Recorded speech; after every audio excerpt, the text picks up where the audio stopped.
En principe, yep, it's live running. Hey! Hey, bon confinement tout le monde! Ouais. T'avais besoin de me parler, Sofiane? Oui, 2 mois plus tard. Attends, je mets la lumière là, dans ma caverne. T'es où? Dans la voiture! C'est louche. Comment ça, t'es dans la voiture, Sofiane? C'est silencieux, je réveille personne. C'est confortable, c'est convivial. Oh, donc c'est vrai. La rumeur que les couscous péripéris, c'est pas en studio et c'est souvent dans un parking? C'est souvent dans un parking, oui. Je peux pas avoir de distanciation sociale dans un parking Walmart, mais dans ma rue, là, la rue adjacente, c'est parfait, man. C'est parfait. Ouais. Ben, dans un parking, ça a été notre meilleur podcast ever. Le meilleur. Mm. Le meilleur. Hey, hello David. Mm-hmm. Flashback. Là, en principe, je devrais être capable de mettre des commentaires. Tu cliques sur commentaire, faire plus. Tu cliques sur commentaire, là. Ouais. Peut-être tu as l'impression de faire un plus ou drag ou quelque chose. En tout cas, CCPP, confinement, thumbs up, flashback, MSB, nouveau podcast de David Richard. Super. Wow. Puis, yeah, man. CCPP en confinement, on est là. Le troisième P, c'est pour parking. Parking, oui. Allez, je vais en dark mode. C'est bon. Mais ouais, on est de retour après 2 mois de confinement. Là. Ben, le confinement continue, mais... C'était cool faire le podcast Flashback avec David. Là. C'était le fun. Il m'avait demandé si j'avais 20 minutes, puis 1h20 plus tard. D'habitude. J'ai rien à dire. C'est tout le temps ça. Pourquoi tu m'invites? J'ai rien à dire. Next thing you know. Je suis pas intéressant. Non, j'ai aimé le podcast, c'était bien. J'ai pas eu le temps de rattraper, pouvoir écouter sur les DMA et avec Micker, Guerrier là, mais il y a trop de podcasts. Au CanFC, ailleurs, les amis du CanFC, podcast foot, j'ai pas le temps là. J'ai pas le temps. Bizarrement, travailler à la maison avec la famille, c'est beaucoup plus, beaucoup plus fatigant. Ça prend beaucoup plus de temps. Attention, ton employeur peut écouter. Non, c'est à la maison, avec la famille, ça prend beaucoup de temps de travailler. Ça prend... Oui, j'arrive, David. J'ai promis dans un groupe WhatsApp, oui, je vais venir. Tu vois, je le fais là. Tu vois, là, ça va être comme ça, dans ces conditions, monsieur David Richard. On t'attend sauf et moi, je vais arriver, mon ami David. Sans faute. Sans faute. On va parler de foot algérien pendant 1h30. Oh my God! On va parler de Sakou Koivu et de foot algérien. C'est super. Ouais, donc... ça existe le foot en Algérie? Hein? Oui, mon ami, oui. Oui, ça existe. Ça existe, mais nous, on ne va pas ouvrir. Non, il n'y a pas de débat, non? C'est quoi le débat en Algérie? Je ne check pas, même. Je regarde pas. I don't give a damn.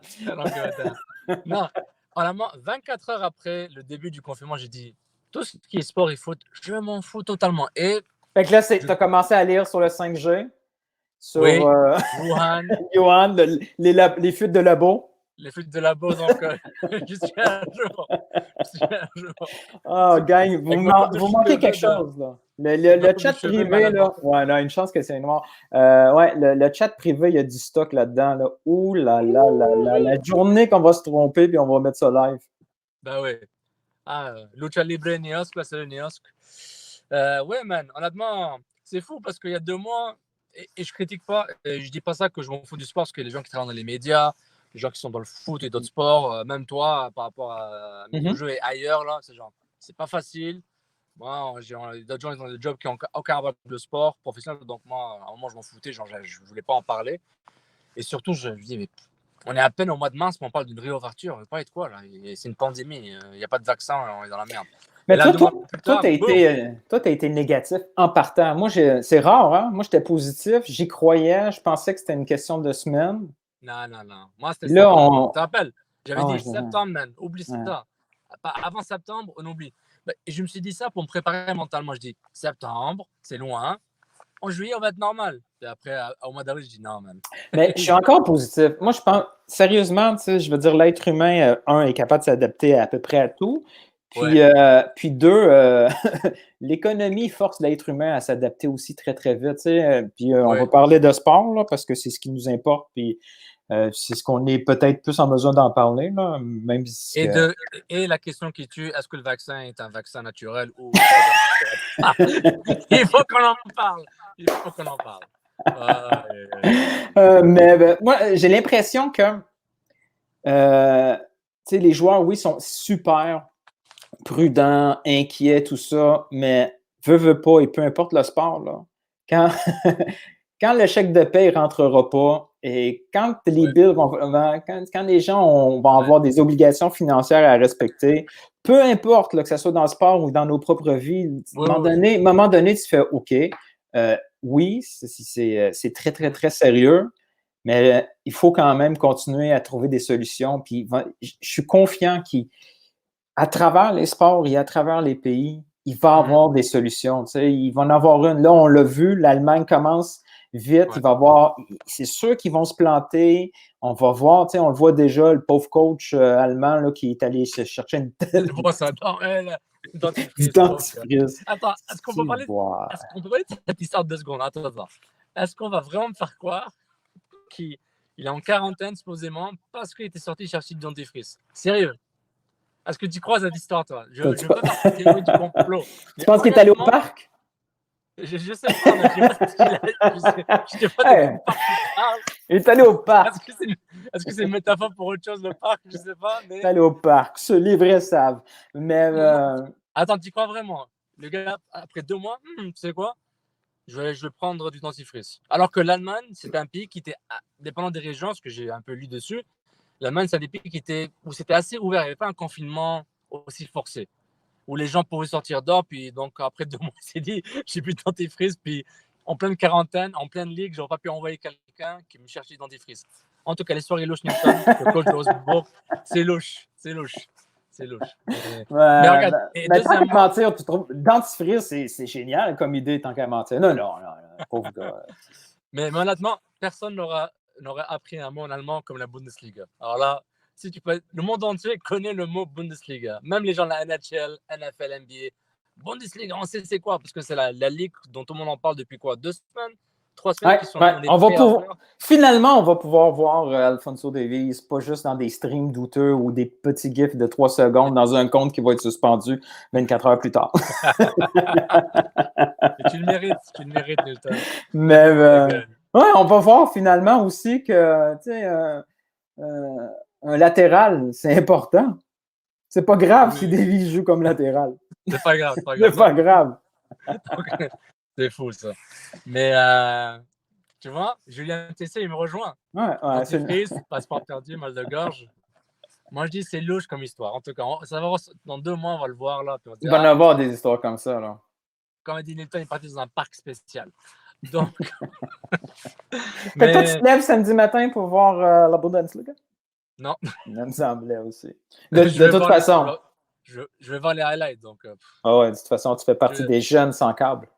Parce que moi, j'étais en sevrage depuis 2019 du foot. Donc, c'est pas grave, je suis déjà habitué. Moi, je suis déjà en confinement du football depuis 2 ans déjà. Mais un tournoi, là, que ça soit, peu importe le format, là, 5 matchs, 8 matchs, phase éliminatoire après, ça t'intéresse? Oui, pour la MLS, oui, je dis. La MLS a besoin de jouer. Puis, honnêtement, son avantage, c'est que ses droits télé sont assez nuls. Donc, ils ne dépendent pas de l'argent de la télé. Donc, je pense qu'ils font plus d'argent avec des pubs YouTube live là, que. Avec ESPN, en étant là dans le resort de Disney. Oui, donc déjà, Oui, c'est bien qu'ils le fassent, honnêtement. Mais ça va être en merde. Mais sérieux, là, ça vaut quoi, ce tournoi-là? Tu sais, ça occupe le temps. Peut-être ça va occuper 2-3 mois, mais à la fin, tu sais. Oui, ça n'aura pas une valeur sportive de trophée comme on voudrait, mais tout ce qui va arriver cette année, et même l'année prochaine, il y aura 3 gros astérisques. Quelle que soit la ligue, le sport. On se dit, papa, qu'est-ce qui est arrivé? Qu'est-ce qui t'est arrivé en 2020? Il y a juste 20 matchs quand tu joué dans telle ligue. Ouais, c'est le Covid-19, puis c'était pas facile, mais on est passé à travers. Tu sais, c'est une histoire de guerre, là, entre guillemets, puis on se dit, il faut juste ne pas prendre au sérieux ou ne pas être attaché au monde avant. Comment on regardait le monde d'avant par rapport à un trophée ou un tournoi qui a du sens ou pas. les ligues ont besoin de faire un peu d'argent d'une façon ou d'une autre. Les joueurs veulent jouer, quelles que soient les ligues dont on parle. Là, on parle, disons, si on reste sur la menace, oui, c'est important pour eux. Ce qui arrivera parce qu'on sait qu'il y aura des risques quoi qu'il arrive. C'est le sport de contact. Quelqu'un qui est positif, asymptomatique, boum, il tousse. Voilà, toute l'équipe est infectée. Mais ce n'est pas l'Ebola du merci où la mortalité est à 95% quasiment. Donc, on touche du bois là. Mais c'est fou tout ça, c'est fou. Puis, moi, je vais être honnête là. Je pense que j'ai dû le tweeter, mais souvent en privé. Je trouve ça indécent dès le mois de mars qu'on parle de genre, le foot va revenir, la NBA va revenir. Genre, juste calmez-vous, man. On ne sait même pas c'est quoi ce truc-là en mois de mars. Donc, je trouve ça un peu indécent. Je comprends les journalistes, ils ont du travail à faire, clickbait, ou juste rapporter des nouvelles. Il n'y a pas juste du clickbait. Mais j'étais un peu gêné. Je dis, honnêtement, on a autre chose à faire dans la vie en ce moment. Et encore une fois, les gens qui travaillent dans ces domaines-là ou des domaines connexes au sport professionnel, ils sont affectés. Ça, je le prends en compte à chaque fois. C'est pourquoi je n'ai pas tweeté 15 000 tweets, j'ai écrit des lettres et des articles dessus. J'ai fermé ma gueule, j'ai dit une fois ou deux, je dis OK, ce qui arrivera, et c'est tout. Mais honnêtement, c'est pas facile, Newton. Mais comme tu as dit, sur ton âge, ça vaut quoi? Non, ça va. On s'en fout.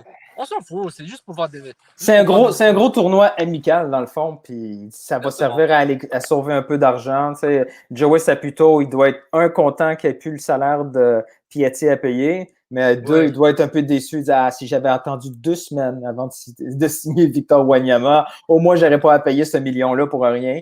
Exact. Moi, j'ai hâte de voir les répercussions mercato pour la MLS. Tu sais, déjà, européen, ça va être compliqué. Jack MLS, elle a 3 mercato et demi, là, genre lequel qui marche. Mais je ne sais pas si c'est positif ou négatif, voir ça. Il y a des joueurs qui vont se rendre disponibles parce que les équipes vont avoir des besoins financiers. Ils vont être obligés de liquider peut-être à des prix un peu plus faibles des joueurs avec des gros salaires. Mais en même temps, la MLS est peut-être encore plus dans le trouble parce que, comme tu as dit, il n'y a pas de droit télé qui rentre. Ils vivent, c'est exagéré, mais ils vivent un peu à la semaine. L'argent rentre. Ils peuvent pas... la billetterie, là. C'est la billetterie. C'est pas la NBA, là. Ouais, donc quand je vois des rumeurs qui continuent avec le club à Beckham, la dernière, c'est James Rodriguez, je fais est-ce que Miami est vraiment capable de se payer ça présentement ou n'importe quel joueur? J'ai des doutes. Fait que je trouve ça plate parce que la MLS était sur une belle lancée. Avec Miami qui arrive, la convention collective qui s'en venait aussi, qui apportait plusieurs choses positives. Les vols non lisés, Nilton. Les vols non lisés. Puis là, bang, ça arrête. Je sais pas si la MLS va en profiter parce que là, tout est sur le neutre. Le tableau vert, là, il est effacé, il est tout propre. Tu peux recommencer from scratch. Il y a peut-être des concepts qui étaient un peu sur le haut, sur la glace. Par exemple, MLS Mexique, est-ce qu'ils vont en profiter pour réfléchir et relancer quelque chose qui est beaucoup plus intéressant que la fameuse League Cup ou qu'à chaque fois, ils ont changé la Superliga ou n'importe quoi. Est-ce qu'ils vont essayer? Du côté européen, on en entend aussi de plus en plus parler, les ligues fermées. Regarde, les gros clubs européens, et c'est officiel, ils veulent une ligue fermée, ils veulent une Super Ligue fermée. Est-ce que c'est le moment? Moins l'Angleterre peut-être, là, moins quelques clubs anglais. Ouais. La ligue fermée, moi je te regarde là. Comme on a tout le temps dit, la Premier League, c'est basé sur la NFL pour devenir la Premier League dans son marketing. Puis depuis, c'est la Premier League qui devient la référence pour les autres ligues mondiales. Les ligues fermées, quand les gens, je sais pas moi, je suis le Paris Saint-Germain, je suis même un peu Liverpool si vous voulez, Bayern Munich, les Allemands, ok, oublie les Allemands, Turin, la Juventus de Turin, ils regardent la NBA, je dis, c'est franchisé, c'est carré, ils sont propriétaires de presque tout, même quand ils ont leurs arénas. Et ils contrôlent tout. Ils n'ont pas besoin d'attendre après la FIFA. Ils n'ont pas besoin d'attendre après l'UEFA pour changer des règles. Exactement. Puis tous les matchs importants qu'ils jouent, c'est à 30 à anyways. On attend les quarts. Tu n'as plus besoin d'attendre 6 mois pour le quart de finale Liverpool, Paris Saint-Germain. Tu vas l'avoir 6 fois par saison, 7 fois, 10 fois. Puis là, on le voit, l'enjeu des relégations, là, il il y a des enjeux Ouais. judiciaires là, qui vont arriver en Belgique, aux Pays-Bas, en France. Là, ça bardasse pas mal, là, ces clubs. C'est le bordel. Ça va être immense. Même les clubs qui repartent, là, il va y avoir des clubs qui vont contester très, très fort parce qu'ils ont été désavantagés par la relance de ce tournoi-là. À cause il va y avoir des impacts. Là, s'il y a une équipe est obligée d'aller en quarantaine, plusieurs joueurs contractent le virus. Et là, c'est des millions de dollars qui vont être en jeu. C'est quoi le recours de la MLS? Et regarde, ces joueurs-là, ils ont des familles, non? Ils vont laisser leur famille. Attends, regarde, imagine, là, tu es en retour sans famille, là. Imagine, tu quittes ta famille pour 8 à 10 semaines. Ouais, mais ça, le sportif professionnel, ça arrive souvent. Il y a plein de joueurs de foot qui partent. Ils partent Piatti, il n'était pas parti pour avoir une saison complète à Montréal sans sa famille. Oui, il y en a plein. Oui, je le sais, mais il n'y avait pas une pandémie. Oui, mais, il n'y avait pas un risque de santé. Oui, mais les joueurs, sincèrement, là, ils font un peu de. C'est plate à dire, mais ils utilisent un peu de démagogie pop, vraiment pour se faire du capital politique, pour dire je vais pas l'accepter à cause de ma famille que je vais le laisser. Oui, là, c'est triste, là, oui, là, mais tu pars pas 2 ans, là, tu pars 2 mois pour avoir un salaire complet. Oui, c'est un bon deal. La MLS de 2012 est différente de la MLS 2020. Je suis d'accord, donc on a plus de joueurs qui ont du pédigré de Piatti, Altidore, Bradley, whatever, qui ont que leur situation familiale, genre moi il faut que j'y aille parce que c'est important, ils sont tout le temps absents en Coupe du Monde, qualification, etc. Ok, parfait. Mais il y a plein de joueurs qui sont dans le ventre mou, qui font entre 50 et 120 000 et que laisser transformer la famille en famille monoparentale quasiment, c'est pas quelque chose d'évident en termes de logistique. Oui, ça, surtout qu'il n'y a aucun support. Il ne peut pas dire ma mère va m'aider, ta mère va t'aider, ta mère va rester chez elle en confinement. Il va ramener un Mickey Mouse. Mais en tout cas, mais la vraie question, est-ce que les joueurs vont être capables de prendre des vacances après cet été au Québec? Oui. Est-ce qu'on peut aller au chalet de Samuel Piet? Sam, tu nous écoutes? Est-ce qu'on peut finir à ton chalet pour assister l'été? Si je mets tout ce qu'il faut comme épicerie dans mon auto et je rentre direct dans le driveway de ton chalet, je peux dessus. Sam, on arrive, Sam. Mais ça donnait un contingent de blocs glace pour que tout reste bien frais, la crème glacée, la viande. Ouais. C'est intéressant comme défi. Bon, hashtag Samuel Pietta, on arrive. Ça arrive dans ton chalet. Sans faute. Non, mais c'est fou. Hein. Bon, est-ce que tu parlais des questions des journalistes ou on fait semblant que ça n'existe pas? Non. Mais ce qui nous a. Un des avantages de ce confinement-là, c'est qu'on a pu voir pourquoi les politiciens, des fois, ils pètent un plomb. Parce que les questions. on voit qu'ils sont en face de gens qui veulent les piéger, qui veulent faire une belle clip. Puis des fois, c'est ça. Tu peux pas comprendre pourquoi un journaliste a droit à 2 questions par semaine, puis il les scrape avec 2 questions stupides. Ouais, ça c'était un bon moment, surtout la loi 21. Comment insulter l'intelligence de tout le monde.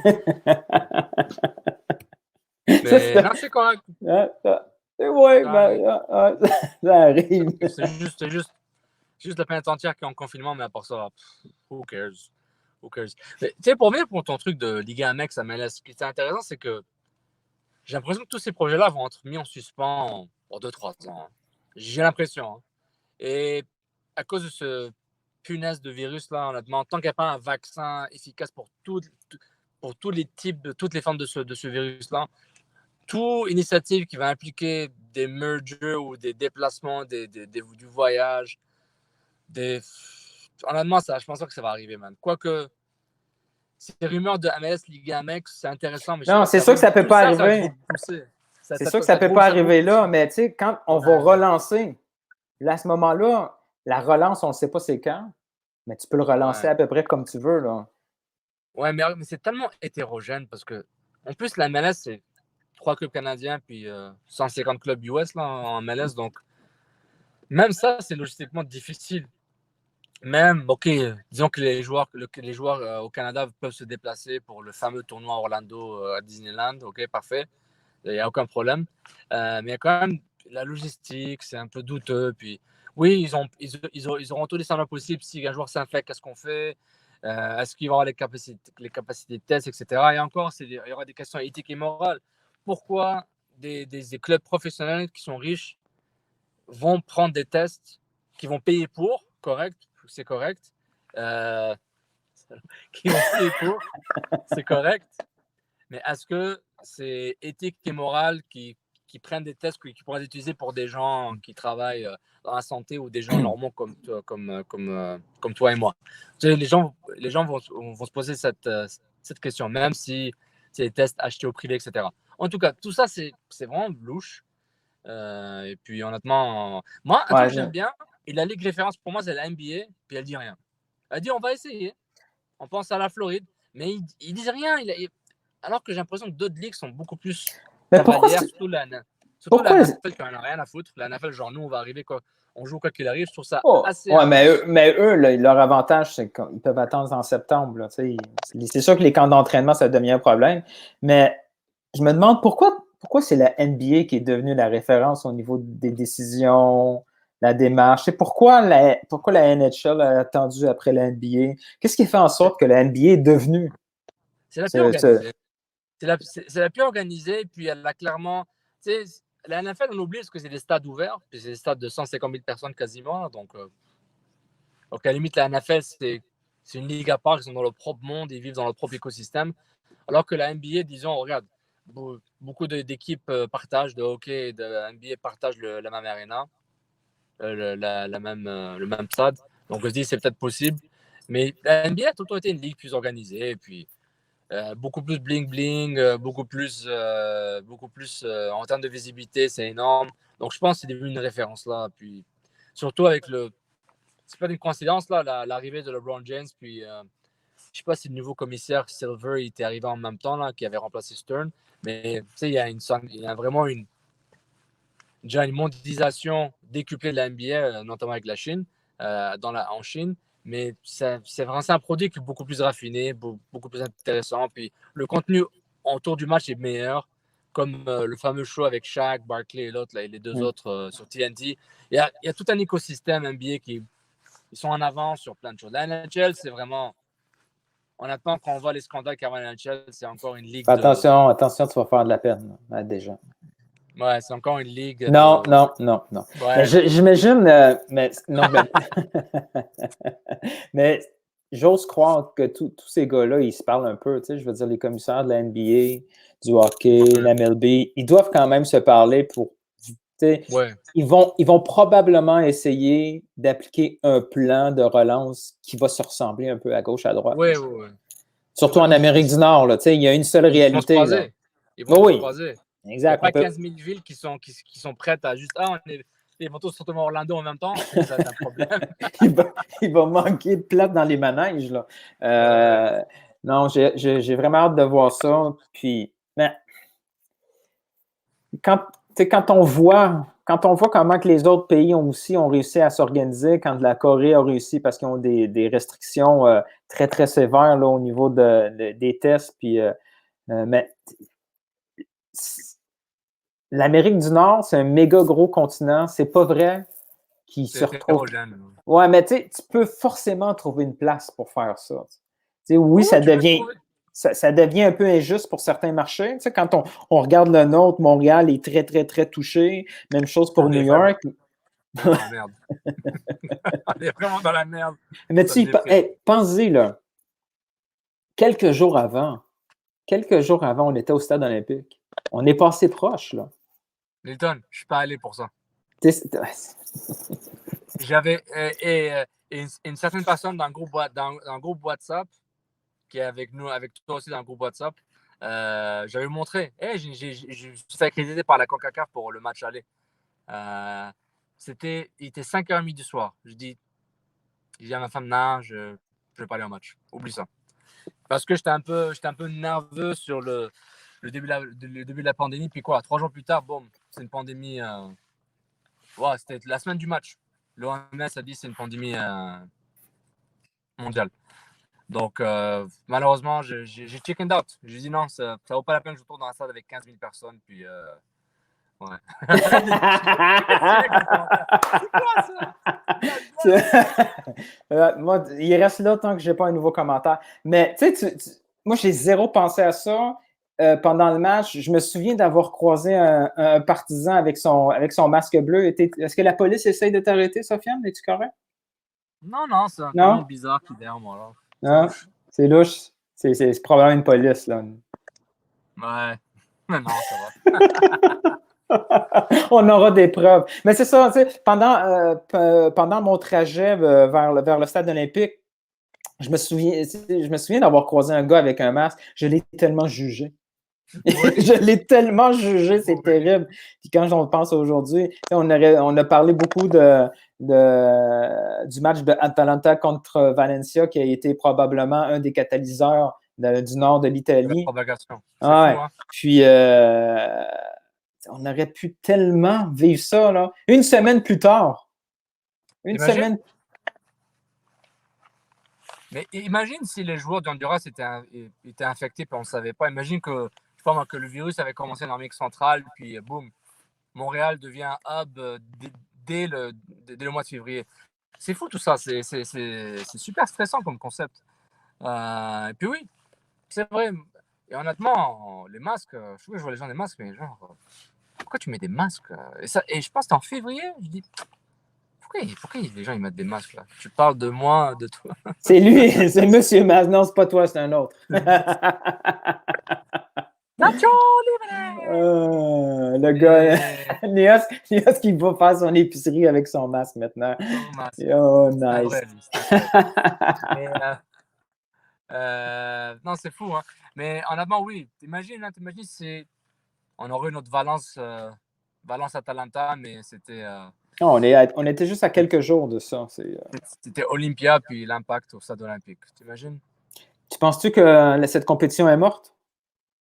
La CONCACAF, oui, il faut l'oublier. Parce que et malheureusement, je veux dire les choses que personne ne veut dire. Attends. Mais attends, pourquoi? Pourquoi? Mais pourquoi, Newton?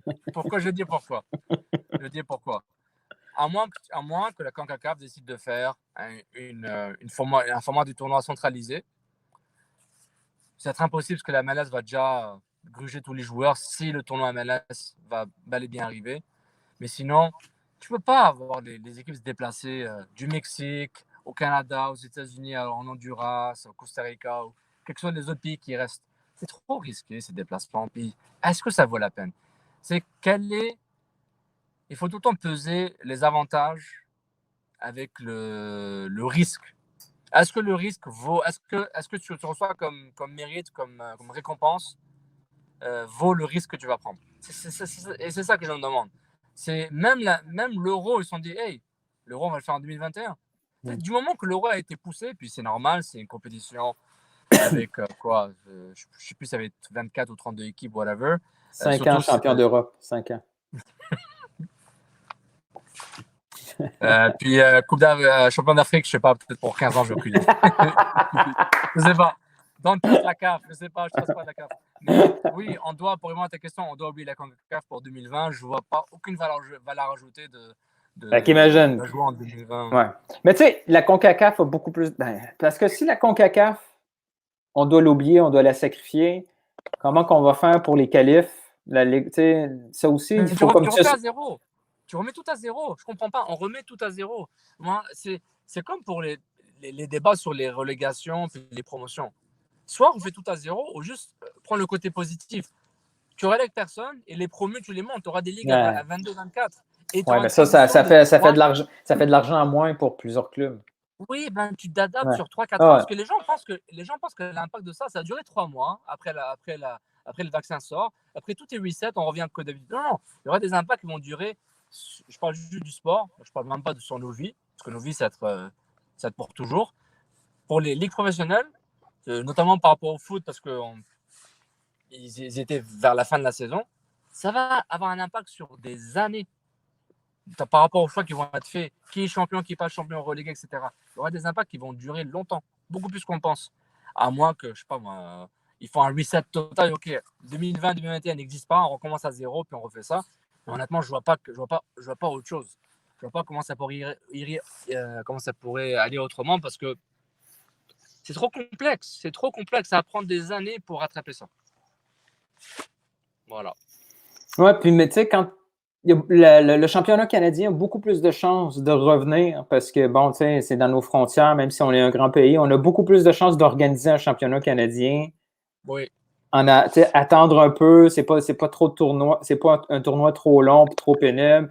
On peut peut-être même en profiter pour inclure plus de clubs parce que, tu sais, les ligues régionales, que cela, la Ligue d'Ontario, le PLSQ, on ne sait pas jusqu'à quel point ils vont être capables de le démarrer. On est peut-être dans ce mode-là, là, il faut réimaginer les compétitions domestiques pour essayer de sauver le maximum. Salut Elie, avez-vous peur que la gestion nord-américaine de la COVID nuise au recrutement dans le futur? Belle question. Belle question. Parce que, tu sais ce qu'on dit sur la MLS par rapport à d'autres, des joueurs qui viennent d'Amérique du Sud ou centrale, il y avait 2 points qui revenaient souvent quand on parlait au CCPP. Je peux pas parler pour les autres. La stabilité financière. Ouais. Tu te dis, tu vas être payé, il n'y aura pas de problème. Même des joueurs qui jouent en Turquie, hein, ils ont du mal à payer, ou en Grèce, avec des grands clubs. Donc ils se disent, j'ai une sécurité financière. De 1. De 2, tu as une sécurité où, comme le foot, c'est pas une religion, on va me laisser tranquille. Je peux vivre ma vie, marquer mes 20 buts, faire mes 4 tacles et je suis content. Donc il y a ça. Mais maintenant, tu ajoutes comme facteur de risque, comme facteur important, comment tu gères une pandémie, comment tu gères un virus. On a ça, mais la question de Ellie, c'est pas bon, c'est que j'assume qu'un vaccin n'existe pas. Si un vaccin existe, on oublie tout ça, puis on passe à une certaine normalité. Mais tu sais, on n'est pas différent. L'Amérique du Nord, tu sais, mettons, on pense essentiellement aux États-Unis avec sa gestion un peu folle. C'est pas tous les pays qui l'ont bien géré non plus. Là, tu sais, on n'entend pas beaucoup parler, mais au Brésil, c'est le bordel. Là. Ah oui, moi je clique pas, je vois les titres, je dis merde, le Brésil, c'est une catastrophe. L'Italie, ça s'est calmé un peu, mais ça a été un bordel. Chaque pays a un peu ce. Oui, on voit que l'Allemagne, ça a été assez bien contrôlé. Les Scandinaves, il y a eu des solutions différentes. Certains voient la Suède comme un beau modèle, d'autres voient la Suède puis ils disent que c'est justement une justification que ça soit. C'est ça, c'est assez personnel. Puis ce virus-là a aussi beaucoup scindé l'opinion publique. Là. Il y a des gens qui sont très, très pro-confinement, hyper prudents, qui sont prêts à sacrifier beaucoup de choses pour la santé personnelle de ses proches, santé publique. Et il y en a d'autres dans l'autre spectre qui vont dire on en fait trop. Il faudrait, faudrait vivre un mauvais moment intensément, rapidement pour passer à d'autres choses. Donc, je ne sais pas. Je ne sais pas ce que ça va donner comme impact. Je pense que le vrai impact, ça va être probablement au niveau financier. Quelle organisation va mieux s'en sortir? Est-ce que la MLS va s'en sortir mieux qu'en France? Est-ce que le fait de ne pas avoir de championnat si, par exemple, la France qui a décidé rapidement d'arrêter son championnat, boum, décision rapide, claire, controversée, mais claire et nette. Je veux dire, ils ont juste reporté leurs problèmes dans 3 mois. Oui, mais ils l'ont fait. Parce que rendu en septembre, tu sais, la situation n'aura pas changé. Il va avoir encore, le virus va être encore là. L'immunité collective, on ne sait pas si elle va exister. Le virus, on ne sait pas si ça va exister. La deuxième vague, aucun spécialiste est capable de nous garantir la force de cette deuxième vague-là. Donc, si pendant ce temps-là, les autres pays ont progressé, ont trouvé une façon de faire, et là, la France se retrouve au mois de septembre, au mois d'août, devant la même réalité, ils sont pratiquement obligés d'appliquer la même solution parce que si ce n'était pas faisable présentement au mois de mai, comment que c'est faisable au mois d'août et septembre? Et là, dans une situation comme ça, certains joueurs vont se dire moi, je vais m'en aller, je vais aller là-bas, ils peuvent continuer à jouer. Là, au moins, il y a une certaine stabilité économique. Là, il y a au moins un minimum de temps de jeu.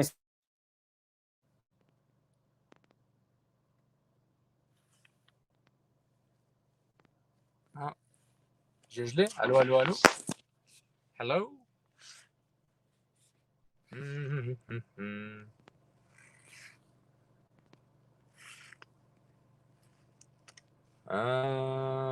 Est-ce qu'on a gelé? On a gelé.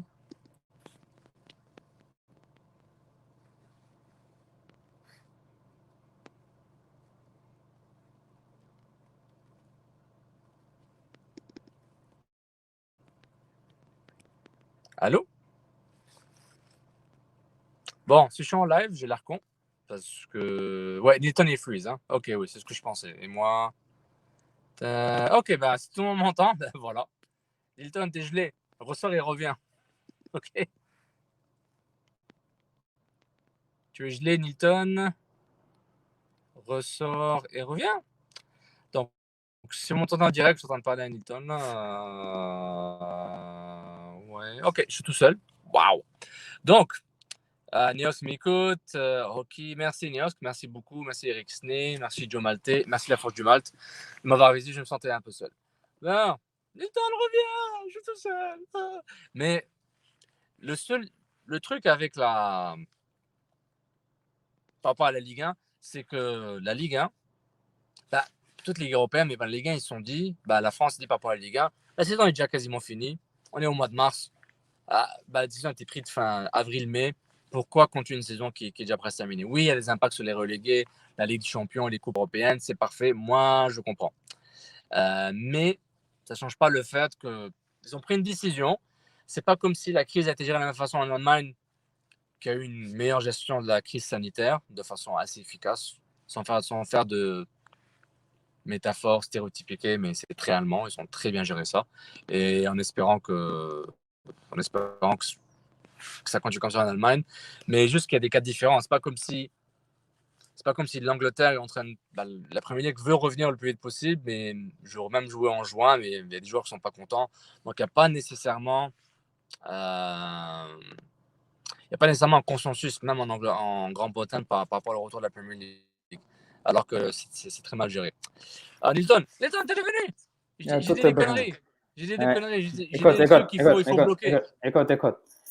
Il faut pas couper au montage. Écoute, un petit garçon qui joue sur Fortnite, une ado qui regarde je sais pas quoi sur Netflix ou d'autres choses, une épouse qui doit probablement utiliser l'autre compte Netflix, en tout cas j'espère, et moi qui parle avec un gars dans son char. Internet a dit « It's over! » It's over. Upgrade, man. On cherche un sponsor Internet. CCPP, on a besoin d'un sponsor Internet, donc on est sur Twitter. Les gens n'ont plus d'argent. I'm back, Musk, I'm back. Fait que tu disais quoi contre moi, là? Je disais que le truc avec la Ligue 1, c'est que même chose pour toutes les ligues européennes, les ligues étaient finies. Donc, je dis, les ligues sont finies, on sait c'est qui le champion. Oui, il y a des impacts sur les promus et les relégués, c'est une catastrophe. Et aussi les places européennes, c'est vrai. Mais si tu vois la gestion de crise sanitaire, la différence de la gestion de crise sanitaire entre l'Allemagne et la France, c'est deux choses différentes. L'Allemagne a pu se permettre de se dire la Bundesliga va revenir parce qu'ils étaient organisés, parce qu'ils avaient les tests, parce que c'est un pays très industriel, donc ils ont pu produire tout le matériel, les respirateurs, les masques, etc., pour aider les personnes de la santé et la population. Même en Allemagne, j'ai entendu que certains Länder, c'est les provinces en Allemagne, je pense qu'ils appellent ça les Länder, exact. Ils sont gérés de façon autonome, mais avec une vision nationale, fédérale de base, que tout le monde se mette d'accord sur les balises. Mais aussi, certains Länder étaient beaucoup plus stricts, confinement, d'autres étaient confinement, mais vous comme aller au restaurant et au café, un peu avec le modèle suédois. Donc, si l'Allemagne a pu le faire, puis ils savent qu'avec le déconfinement, il y aura d'autres cas, parce que il se peut qu'on soit tous positifs et asymptomatiques et puis on ne le saura pas. C'est une différence. La France, c'est une catastrophe. En termes, du moins, ce que je lisais dans les médias, parce que sait, les médias français, attention à ce que tu dis. Les médias français, pas francophones, québécois, montréalais, je parle des médias en France, in France. Les Français. Les Français. C'est très clickbait et très intense. Donc, ça ne m'a pas aidé, dans mon stress de confinement. Donc, voilà. La police est toujours là derrière toi? Non, il n'y a personne. Non, il est parti, c'est correct. Je suis sur la rue Timmins. Donc, si vous me trouvez, si vous me cherchez, Timmins pour Alexis Nyon. Donc, si vous me cherchez, vous savez où dire où j'étais la dernière fois. Sofiane, il s'est installé il connaît le trajet de l'autobus des tests. Il sait que l'autobus des tests va être là demain matin, donc il s'est mis là. Il va être le premier à recevoir son 7e test de la semaine. Le test mobile. Ah, mon Dieu. Tu l'as fait un, toi? T'en as fait un test, hein? Ouais, j'ai fait un au début, là. Parce que ma femme, elle avait une sorte de toux, puis elle a souvent des problèmes de sinus de temps en temps, puis moi, j'avais une toux, mais j'ai une toux depuis Noël, donc j'ai dit, à moins que je passe en zéro, je pense pas. Noël 2016 ou 2015? Noël. Fait que t'es allé faire le Q-tip test? Oui, parce que, en fait, t'appelles le 811 ou l'autre, le 18 whatever, là, le deuxième numéro. Puis on appelait pour on a appelé qu'est-ce qu'on fait? J'ai appelé juste pour information, genre, on a ça, on a une t'appelles pas. Ça, mais... À chaque fois que tu appelles un numéro informatif avec de la santé, ça se termine. La dernière phrase avant de raccrocher, aux urgences. Quoi tu penses? Si tu appelles là, c'est que tu veux te faire dire ça. Ils me disent, OK, on va en faire un rendez-vous pour vos femmes. Donc, en plus, on a eu 2 rendez-vous séparés. J'ai fait un rendez-vous, elle a fait son rendez-vous une semaine après. J'ai eu mes résultats après une semaine. Ma femme, ça a pris genre 1 mois quasiment. Je dis, OK, si ça prend longtemps, c'est qu'elle doit être négatif. Donc, on a été négatif. Ça, c'est au tout début, là, mois de mars, là, fin mars. Donc, depuis. Le fin mars, vers le 14 mars. Le lendemain. Le lendemain, ouais. Boum! Direct, j'étais un des premiers. Non, mais c'était fin mars, je pense. Mais, mais arrête de rire. Mais, on est en pandémie, Nilton. C'est oui. sanitaire. Mais regarde, dans ma voiture, je prends un risque, OK?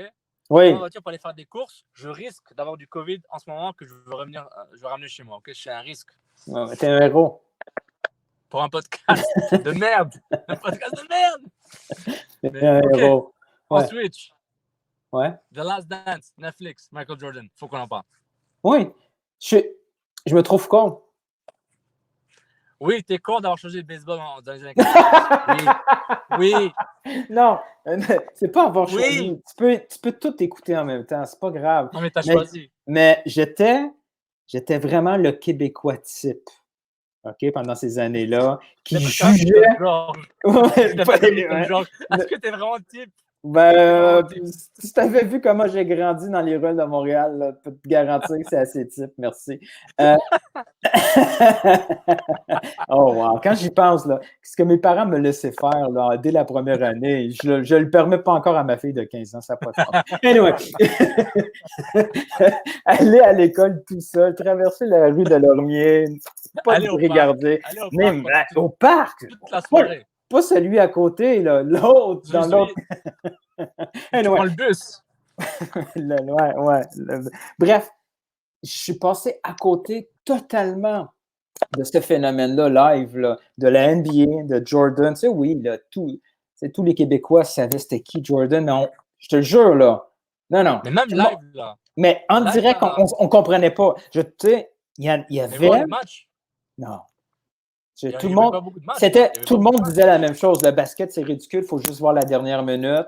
C'est con de fêter un dunk quand de toute façon, l'autre panier d'après, tu perds l'avance. C'est tous les clichés du monde. Puis, quand j'ai vu que le basket des années peut-être 80, début 90, où c'était tellement physique là, avec les Pistons, Celtics, comment ça se fait que le Québécois n'a pas compris que ce qu'il aimait probablement au hockey, ça se retrouvait aussi au basket, là. Mais c'est ça. J'ai une hypothèse, mais je ne vais pas le dire parce que ben oui, on n'a pas d'avocat. Mais oui. On connaît l'hypothèse. Mais oui, parce qu'on n'était pas habitué à ça. Mais c'est la même hypothèse. Sur un certain joueur qui a quitté? Non, oui, ça. Mais c'est la même hypothèse du soccer dans les années 80-90 à Montréal, là. Je veux dire, c'était un sport d'émigrés. Quand j'étais jeune, les clubs, c'était des recrutements ethniques. Là. Il y avait des clubs grecs qui ont résisté depuis. Tu sais. Je jouais pour l'équipe italienne de Notre-Dame de la Consolata. Habillé avec j'étais un drapeau italien. Tu sais. Quelle honte. Quelle honte pour mon père, voir son fils habillé en vert, blanc, rouge. Je dis, ben, the fuck. Tu sais, donc, La Forge du Mal qui demande un joueur qui a quitté. Un joueur qui a Un joueur qui a quitté. été échangé, qui jouait dans l'équipe de hockey locale. Oui, il y avait. Ouais, c'est bizarre parce que. L'acceptance d'un certain type. Je vais rien dire. Il y avait un joueur de basket qui jouait dans la Ligue nationale de hockey, puis malheureusement pour lui, il jouait dans à peu près un des seuls marchés qui ne comprenait pas la culture de la NBA. Oui, exactement. Du moins, le marché médiatique. Pas juste médiatique. Pas juste médiatique. Oui, c'est vrai, mais le média peut pousser une certaine histoire. Mais le média, c'est le reflet d'une société. Je veux dire, il n'est pas plus différent. Là. Le Roger qui couvre le Canadien. Mais le média a un cerveau, le média a des intentions, le média a... Pas Igor. Puis pas les Cotitines non plus. Pas les Cotitines. Les Cotitines. Les Cotitines aussi, c'est pas ça. Il a compris. Comment j'avais dit, j'ai répondu à Frédéric Lord, j'avais dit Steve Manson. Là, ouais, c'est ça. Mais c'était drôle. Là, tu faisais ethnique en tabarnouche. Steve Manson. Come on. C'est Dave. Dave the Killer Manson. Dave, là, il touchait pas au puck pendant une saison de temps. C'était lui, Popovich. Tes références sont trop récentes. mais ce que je trouvais marrant, c'est que moi, l'NBA, je regardais quand je vivais au Moyen-Orient un peu, là, mais encore, c'est pas comme si on voyait les matchs tous les soirs. Là. D'NBA? Non. Puis même dans les années 80, même le hockey, autant de, je sais pas, disons, au moment de l'échange de Patrick Roy, est-ce qu'il y avait des matchs tout le temps sur ADS? C'était aussi intense que... Oh, mais les Canadiens, il y a tout le temps eu les matchs à tous les jours. Les matchs tout le temps, c'est vrai. Ouais. Après, tu avais les matchs des Nordiques où il y a eu une certaine couverture, et ensuite, c'était TQS qui a obtenu la couverture totale. Moi, quand je suis arrivé en 96... Sinon tu avais Radio-Canada anglais, CBC, qui avait les samedis soirs où tu avais la couverture canadienne. Oui, c'est vrai. Il y avait TQS à un moment, oui, je m'en rappelle. Oui. Mais TQS qu'on dit. Pas V, là, c'est TQS. Télévision 4 saisons. Moi, je me souviens de l'ouverture de l'émission 4 saisons, là, avec un grand écrivain à la météo. Ouais. Et puis moi, je me rappelle, c'est quoi, en 97, je la regardais, je pense que c'était NBC. Alex Tito, oui, NBC. Oui, c'était NBC. NBA on NBC. That's just the way it is. Padapam. Si les gens se rappellent, cette pub a été magique. That's just the way it is. Et, avec Michel Baudry. Ça, c'est avant mon temps. Mais oui, c'était NBA on NBC. Donc, ça c'était iconique. Quand je suis arrivé, oui, on avait NBC, donc tu regardais la NBA dessus. Mais moi, quand j'ai grandi, la NBA, c'était Michael Jordan. Quand je suis arrivé, c'était Jordan. C'était le Jazz. C'est les Pacers qui commençaient, les Knicks de Ewing qui étaient dans la deuxième moitié de leur fin. Là. Mais honnêtement, The Last Dance, honnêtement, je veux dire quelque chose de controversé. Sunderland Till I Die, saison 1, c'était super. Sunderland Till I Die, saison 2, c'était nul. Ouais. Je veux dire. C'est parce que les gars, le staff. Mais moi, il y a un bout que j'ai adoré de la deuxième saison de Sunderland, c'est le mercato. Parce que ce mercato-là, j'ai vu l'Impact de Montréal. Oui. On pouvait changer les personnages. Lui, c'est lui. Lui, c'est lui. Ce joueur-là, c'est ce joueur-là. C'était la même affaire. C'était incroyable. Ouais. Mais, c'est incroyable. Mais en termes de qualité de contenu, c'était nul. À part un focus sur Naja, on ne parlait pas des autres joueurs. Je ne sais pas qui ils étaient. Il n'y avait pas d'histoire. C'était un peu... J'ai préféré Class of 92. Ah oui, mais Class of 92 parce que on connaît la fin. On connaît la fin. Non, on ne parle pas de la même chose. Je pense des gars qui... les gars de Manu qui achètent un club. Oui. OK, tu connaissais la fin? Ah, quel club, excuse-moi. Oui, je pensais que tu parlais de... Peut-être que ça ne s'appelle pas comme ça. Peut-être que j'ai... Non, c'est pas Class of 92. Class of 92, c'est Naval, Giggs, tous ces gars-là qui arrivent. Ouais. OK, donc c'est pas ça. OK, excuse-moi. Je parle vraiment de Salford. Là. Je me souviens. Non, je ne l'ai pas vu. Ça, c'est très bon. Mais The Last Dance, en termes de même si c'est un peu. De temps en temps, il y a des moments que c'est vidéo sponsorisé pour Jordan, là, pour vraiment ne pas trop le faire mal paraître. Mais à un moment, on le voit qu'il n'est pas parfait. C'est juste le thème, l'intro, elle est superbe, là, avec les violons, puis les highlights, c'est super bien fait. Sans Until I Die, c'était bien, mais après 3 épisodes, je skip l'intro parce que j'en pouvais plus. Ben, au moins, c'est Je vais plus dire que la match, vérité. que match day de Barcelone. Tu as fait plus longtemps que ça. Je me suis arrêté après que Messi, Suarez sont rentrés dans le parking. J'ai dit non, non. Mais je te jure, là, je Barça. te jure, le gif que j'ai mis, c'était vraiment ma réaction. Je cherchais un gif, puis là, j'ai vu Kurt Cobain, shit, c'était la même chose. C'est comme, sérieux, C'était là? catastrophique. Les gens aiment ça. Non, mais qu'ils aiment se faire filmer, c'est correct, mais c'est Non, mais ennuyant. J'ai arrêté. Mais j'ai arrêté. Et non, mais c'est un gars qui est fan de la Juventus. c'est qui? Ah, c'est qui qui a dit que c'était le club le plus surestimé? Ah, c'était qui? Le pauvre. Kevin Laramé. Oui. Ah, faut des coyones pour écrire ça, hein? Ben oui. Dire ça à tous les milléniaux là, qui ont commencé à voir le foot avec Barcelone, puis qui pensent que c'était rien avant Barcelone, puis qui ont oublié que Barcelone a déjà été 8e en championnat, puis qu'ils étaient nuls. Il faut... Le hype sur ce club-là, il est too much. Oui, mais c'est pas un club. C'est un club historique, c'est un club genre. Oui, mais il y en a plein de clubs historiques. Là. Non, regarde, excuse-moi, là. Benfica a disparu genre pendant 40 ans. Là. On va faire semblant, là. Et là. Attends, sur la scène européenne, Benfica, après la télé, entre la télé noir et blanc puis les années 90, il y avait quoi? Ouais, non, mais. Quoi? Oui, c'est sûr. À ce moment-là, le PSG Lyon n'a jamais existé. Ben, PSG n'a jamais existé sur la scène européenne. Arrêtez, là. Tu vas tuer tous les milléniaux de Montréal. PSG, Barcelone. C'est quoi tu vas dire d'autre? Que Manchester City n'est pas un vrai club? De toute façon, c'est un vrai club qui a une histoire, mais c'est juste qu'ils ont beaucoup d'argent. Attends. OK, je ne veux pas rentrer sur ce débat sur les clubs, je veux parler de Last Dance, là, mais... Ouais, on revient de Last Dance. Le PSG, c'est peut-être un grand club de France, mais sur la scène européenne, voilà, c'est... Du moment que ton club n'a rien fait, elle a seulement existé dans la compétition qu'elle avait un autre nom. Pédale. Attends une seconde. Sofiane. Attends une minute. Attends avant de... Je pédale pas. Attends, ça s'en vient. Tu vas pouvoir commencer. Go. Je pédale pas. C'est ce que je dis. Le PSG est un club que je respecte beaucoup. La dernière fois que tu étais relevé de sa scène européenne, la haute définition n'existait pas encore. C'est qu'il y a un problème. OK? Il y a un problème. Excuse-moi, United, ils étaient inexistants avant Ferguson. Ils avaient une histoire avec George Buck, etc. Après, ils étaient les années 80, c'est une catastrophe.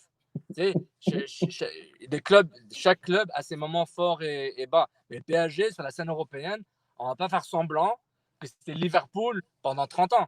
Et on va arrêter de faire croire ça. Dans 20 ans, ce que le PSG va faire pendant les prochaines 10 années, on va se dire oui, c'est un grand club européen, mais il faut le temps faire. That's it. Bon, on revient à Last Dance. Last Dance. Oui. Last Dance. Produit NBA. Jordan, super intéressant. Là, tu as tout vu, là? Tu es arrivé aux 2 dernières, 7 et 8? OK. Donc, qu'est-ce que tu as mis le plus jusqu'à maintenant dans cette série-là? Ce que j'ai plus aimé, c'est de voir que... Moi, ce que j'aime d'un héros, une icône comme Jordan, c'est qu'il soit pas propre. Dans le sens où on veut faire... Tu sais, dans le monde du foot, là, on veut que Messi soit le beau gosse, on veut que Ronaldo soit l'athlète le plus dédié avec aucun défaut. Tu sais. On veut tout le temps, dans tous les sports, on veut que notre héros soit un exemple. Ouais, un modèle. C'est pas vrai. Je veux dire, on le voit, là, Jordan, il était dégueulasse avec ses coéquipiers parce qu'il était dégueulasse envers lui-même aussi. Tu sais. Il était très, très exigeant envers lui-même. Puis il ne pouvait pas comprendre pourquoi quelqu'un pouvait se suffire d'être pas à son max.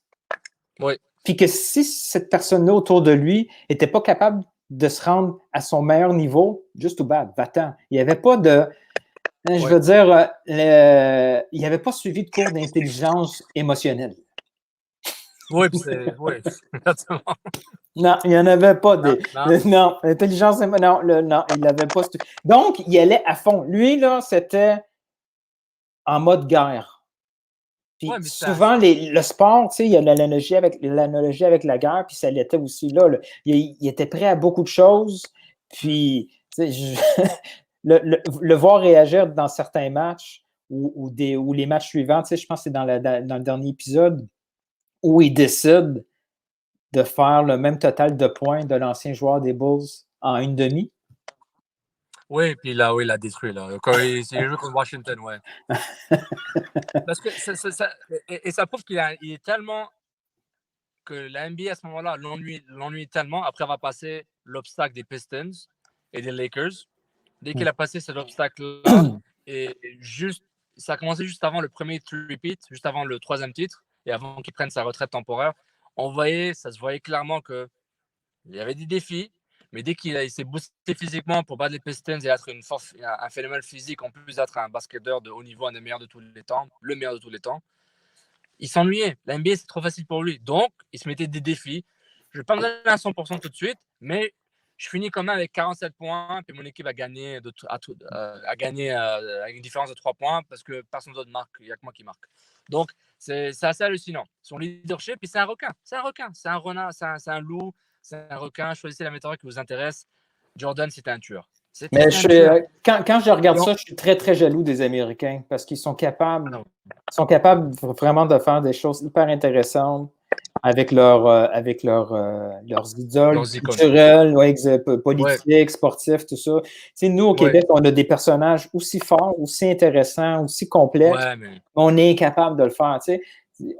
Il y a eu des athlètes au Québec qui peuvent se comparer là, comme impact autour de lui. Puis jamais on voit un documentaire comme ça. Là. Jamais, jamais, jamais. On a tout le temps peur. C'est pas seulement une question de moyens. Là, je veux dire, Lashdance, c'est possible parce qu'il y avait une caméra toujours auprès de lui. Il y a eu ces accès-là qui a permis. Mais ici, c'est incroyable. Ici, on refuse tout. On refuse tout. Je veux dire, il y avait un projet français sur l'Impact de Montréal où la caméra suivait. Bah, finalement, on ne le fait pas. Et on a peur de tout. Puis on est tout le temps là en train de regarder ce que les autres font, trouver ça génial. Puis nous, dans notre propre cours, on n'est pas capable de le faire. Ça m'attriste un peu. Honnêtement, c'est dommage par rapport au temps parce qu'il était déjà vieux, mais moi, le film fiction, pas fiction, mais autobiographique fiction de Maurice Richard, là, The Rocket, là, avec l'acteur Roy Dupuis. C'était un film, c'était quasiment comme une sorte de documentaire avec Maurice Richard. C'était tellement bien fait que j'ai, ok, ça, j'ai aimé. J'aurais bien voulu avoir que ça fait dans les années 70, 80 où il était encore jeune, puis tu vraiment parlé des vraies affaires, puis vraiment. Mais je pense qu'il y a beaucoup d'entrevues avec Maurice Richard, mais c'est faire vraiment une sorte de ESPN 30 for 30 en termes de haut niveau de production et de qualité et d'objectivité et juste de franc-parler. C'est ça qui manque souvent. Sérieusement, là, si on avait les couilles de faire la même chose avec, mais disons, Patrick Roy, là. Ah. Mais un truc que j'ai aimé qu'RDS a fait, t'as pas RDS, il y a quelques années, ils sont partis voir Koivu chez lui en Finlande? Ouais. Il a fait Ouais, ça c'était bien fait. Ça c'était bien fait, ça je me rappelle. Koivu. Mais... je vais décevoir Alec, là. On s'en fout de Koivu. Koivu. On s'en tape. Mais pour revenir de Last Dance, moi ce qui m'a impressionné par rapport à cette série-là, puis ça change après chaque week-end. Mm-hmm. Mais là, ce qui m'impressionne le plus, c'est sa capacité à se créer des histoires pour se motiver. C'est incroyable. C'est incroyable. Au début, sur Clyde Drexler, les médias disent qu'il est aussi bon que moi. Ok, je vais le gérer. Lui. Après, il s'invente des histoires. Le coach, il m'a pas parlé. Mon ancien coach, il m'a ignoré. Ou une histoire où genre il m'a dit Mike, good game. Puis après, il lui met. Après, le gars, il lui met genre 47 points à la mi-temps, à la demi, en tant que lui qu'il a fait durant le match précédent. Puis C'est bon, l'épisode du baseball, il est tout avec une batte, puis il fumait des cigares. Et puis, Ah ouais, ça c'est terrible. Mais le gars, il est dans la chambre des joueurs avec son gros cigare, puis il y a un autre en backup dans un verre à en côté. backup. Et moi, ce que j'adore, c'était ce qui était marrant, c'était son. Il dit qu'il n'est pas accro, mais il est presque accro au pari, là. Ouais. Moi, ce qui me tuait, c'est qu'il voulait prendre l'argent des gars de sécurité en jouant le coin toss. Le gars, lui, il est phénoménal. Son look est juste. C'est quoi ça? Oui, il a frisé Longueuil avec une moustache d'une autre couleur. Ce gars-là, donnez-y un show. Donnez-y un show à lui tout seul. Là. Il est où, ce gars-là, présentement? Et tu vois, ces gars de sécurité de l'aréna, ils protègent quoi exactement?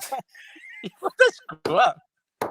Je veux dire, mais Jordan, avec son reach, il est capable d'agripper par-dessus l'autre. Là. Dis, come on. Mais c'est Jordan de quoi exactement? C'est pas grave. Mais il est là avec des 25 sous puis il essaie de jouer au plus proche. Wow, mais ce que j'ai pas aimé, c'est comment ils ont l'histoire autour du GM Krause. Comment c'était le vilain, comment c'était le méchant. Et peut-être, oui, il a fait des trucs mauvais, des mauvaises choses. Mais honnêtement, je pense que sa femme qui a dit il n'y a pas longtemps qu'elle va sortir la mémoire que lui avait écrit, puis ça va être. Il y aura plein de choses qu'on va dire, puis je pense que ça va être un peu balancer les choses, que Jordan était un bully avec lui. Là. Il l'appelait le gros, mange pas ça, tu sais, des pilules pour te faire grandir. Regarde, il y a une pilule pour te faire grandir. Wow. C'est Jeff Cross, là, Jerry Cross en tout cas. Et c'est fou tout ça, c'est fou.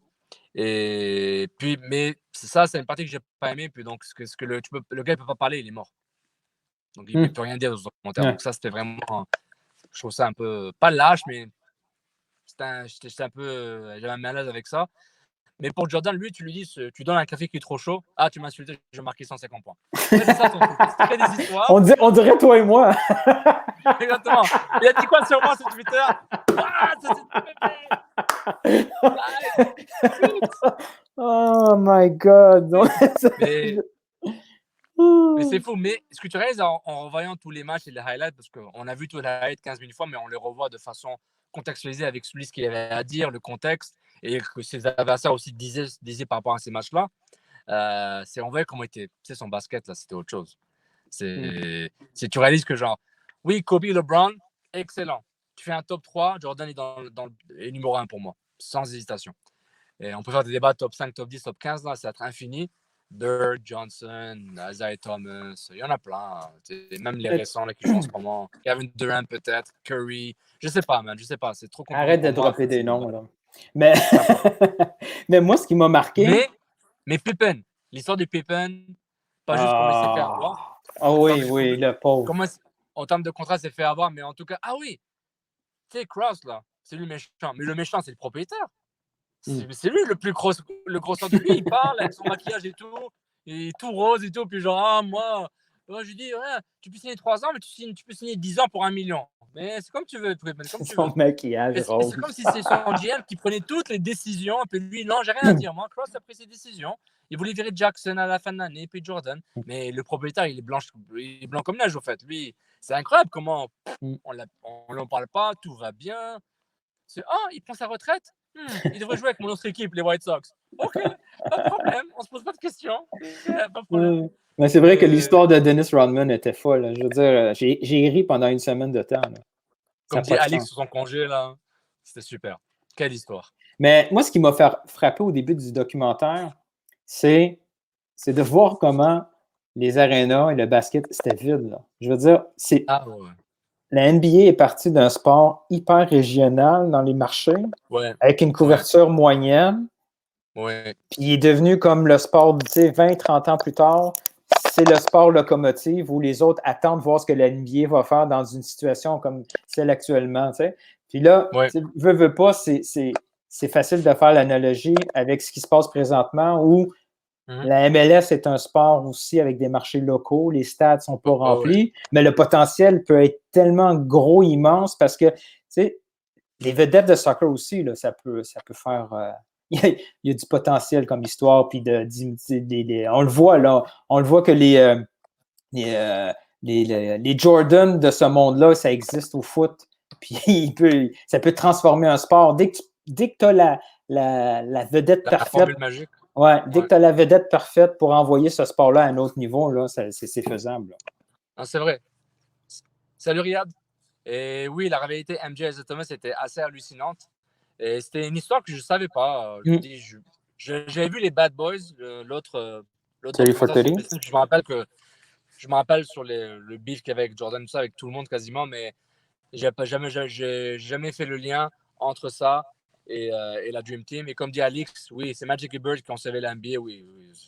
Ça c'est vrai. Quand j'ai vu des documentaires sur Bird and Magic, A Courtship of Rivals, qui parlaient de leur relation, comment les deux ont grandi ensemble dans l'NBA, la rivalité Lakers-Celtics, c'était ça qui a fait que la NBA est devenue relevant. Et Jordan l'a mis à un niveau national, international. Space Jam, Dream Team, c'était Jordan. Jordan a mis l'NBA sur ses épaules et grâce à lui, l'NBA ne serait jamais où est-ce qu'elle est maintenant. Et tous les joueurs, Kobe s'est inspiré de Jordan, LeBron s'est inspiré de Kobe, etc. C'est normal, c'est l'héritage que Jordan a laissé. Puis il a laissé une marque permanente sur la NBA. C'est merde, Air Jordan, man, c'est Michael, man. C'est Michael. C'est incroyable. Et ça, j'ai trouvé ça super intéressant. Puis c'était beau, ça me donnait des souvenirs. Puis oui, j'étais fan du Utah Jazz. Je me suis fait pas 2 fois par les Bulls. Quand j'étais plus jeune, ça m'a un peu attristé, mais j'étais fan. J'étais occupé avec Canadien à ce moment-là. Canadien, Canadien Bruins. Canadien. Ils faisaient jamais les playoffs, man. Jamais les playoffs. Tu comprendras. Quand les expos vont revenir, tu vas comprendre, tu vas reprendre ta place. En disant ça, tu aurais dû dire quand Montréal va avoir une franchise NBA, on va être mieux. Mais non, tu es parti vers un sport où la tricherie est devenue une institution. Dis le fan de ce foot. Ben, au moins, on a le VAR. Juste une chose, ils ont utilisé le VAR avant tout le monde. Mais ils l'ont dit à personne d'autre, OK? Ils l'ont dit à personne d'autre. On a le VAR, mais juste pour nous. Bon. Ouais. The Last Dance, honnêtement, c'est la grosse qualité. Ouais, c'est vraiment un autre niveau. C'est super. Il va falloir que tu rentres à la maison, là, ta femme va commencer à douter. Là. Dire, oui, mon chum est parti faire un podcast dans un char. Ouais. Ben oui.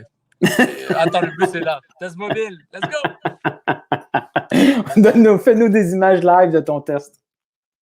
Bon, ben, on se reparle plus bientôt, j'espère. On va essayer de faire ça peut-être dans 2 mois, peut-être dans 1 semaine. On ne sait pas, le confinement, hein, c'est pas facile. À la limite, on va commenter le match à Disney World de l'Impact dans 1 mois directement from Twitter. Twitter, mon Dieu. En tout cas, merci Newton. Ciao, merci tout le monde. Ciao. Bonne soirée à vous.